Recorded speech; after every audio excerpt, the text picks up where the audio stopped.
اعوذ باللہ من الشیطان الرجیم بسم اللہ الرحمن الرحیم وَإِذَا قِيلَ لَهُمْ آمِنُوا بِمَا أَنزَلَ اللَّهُ قَالُوا نُؤْمِنُ بِمَا أُنزِلَ عَلَيْنَا وَيَكْفُرُونَ بِمَا وَرَاءَهُ وَهُوَ الْحَقُّ مُصَدِّقًا لِمَا مَعَهُمْ قُلْ فَلِمَ تَقْتُلُونَ أَنْبِيَاءَ اللَّهِ من قبل ان کنتم مؤمنین۔ جب ان سے کہا جاتا ہے کہ جو کچھ اللہ نے نازل کیا ہے اس پر ایمان لاؤ تو وہ کہتے ہیں کہ ہم تو صرف اس چیز پر ایمان لاتے ہیں جو ہمارے ہاں یعنی کہ نسل اسرائیل میں اتری ہے۔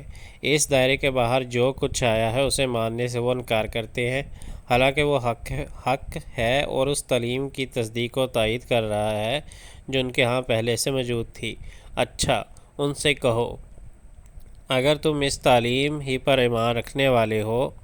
جو تمہارے ہاں آئی تھی تو اس سے پہلے اللہ کے ان پیغمبروں کو جو خود بنی اسرائیل میں پیدا ہوئے تھے کیوں قتل کرتے رہے؟